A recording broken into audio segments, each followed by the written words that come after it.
Welcome to my final data presentation. My name is Elena Grubb and I currently teach 5th grade at a small private school in Maryland. Today we're going to look at the data action model presented by David Venables, 2014, in his book entitled How Teachers Can Turn Data into Action. Venables outlines 5 main steps in the data action plan that are outlined here. These 5 steps allow teachers to thoroughly examine the data collected, explore learning gaps, find new instructional tactics, and reflect back upon their presentation. This model usually incorporates 5 data meetings and encompasses a time period of approximately 9 weeks. Data action teams work best when composed of teachers and administrators that work with a clear goal in mind. Classroom teachers, special education teachers, ESOL teachers, and specialist teachers should be invited to the team. Administrators should allot ample time to meet and discuss data, and keep comments to a minimum. Facilitators and team members should dictate the course of each meeting, not the administrator. It's very beneficial to have a well-trained facilitator in the PLC. The first step in this model is to carefully break down and dissect the existing data. PLC should meet, usually at the beginning of the quarter, and present the data available. As you can see, we discussed U.S. government data provided by Patrick. The data below shows macro data, benchmarks and short cycles, and microdata, drills, participation, and so forth. Team members tell first what they notice about the data presented. At this point, no discussion about the statements is allowed. The notices should be factual and based on the information in front of them. The chart below presents our notices for the data. We noticed that the students struggled to pass assessments, that the scores coincided with drill completion, and that kids responded better with guided learning. Team members then discuss what they wondered about the data. Members can make speculations and deeper observations at this point. Our wonders are listed here. We wondered what caused so many students to refuse to take assessments, why they refused to take assessments did well on the guided notes, and why students were in a group together for the project. Was there a good mix of assessment scores? The last step in data meeting 1 is to determine a few exploratory questions. These questions should arrive from the notices and wonders, and they are often a composite of these statements. They are questions that the teachers would like to investigate further and require additional data. These should be significant questions. Our exploratory question was, how does willingness to participate impact assessment grades? We found that students chose not to participate in many activities. As a result, test scores were low. During data meeting 2, we worked to triangulate data. By examining different data sources, the team is able to identify learning and instructional gaps. According to Landringen and Mulligan, 2015, these artifacts should include more than one type of assessment, data across time intervals, and informal assessments. They help form a more complete picture of the students. The artifacts may include lesson plans, quizzes, essays, and test items. We brought new data to this meeting in the form of vocabulary quizzes, daily participation data, close reading activities, and short essay questions as seen here. The artifacts are tracked on a sheet like this one. The team views the artifacts and identifies learning or instructional gaps that are present. They then discuss the significance and prominence of the gaps. In looking over the data, we found instructional gaps in the amount of writing and discussion in the classroom and varying response types. We found learning gaps in written expression, data analysis, and vocabulary. Data meeting 3 involved looking at our gaps to determine the goals we wanted to set. It's important to connect learning gaps to instructional gaps. We must not only ask what the students aren't doing, but what are we not doing.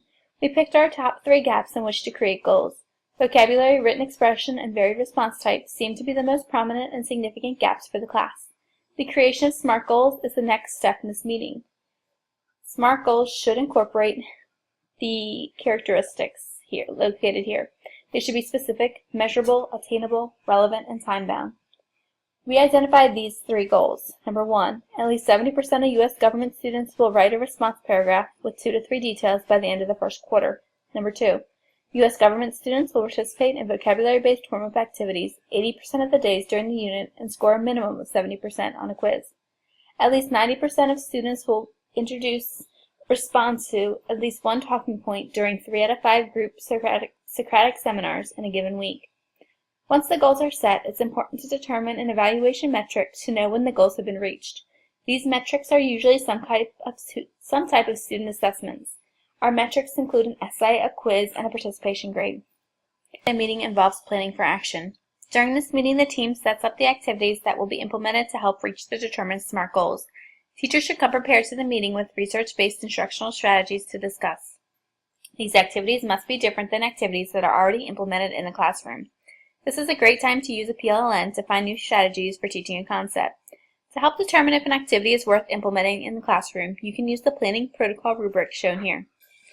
After reviewing the instructional strategies brought to the table, we decided to go with 3 activities. These activities are self-regulated strategy development, SRSD, an interactive vocabulary word wall, and Socratic seminars.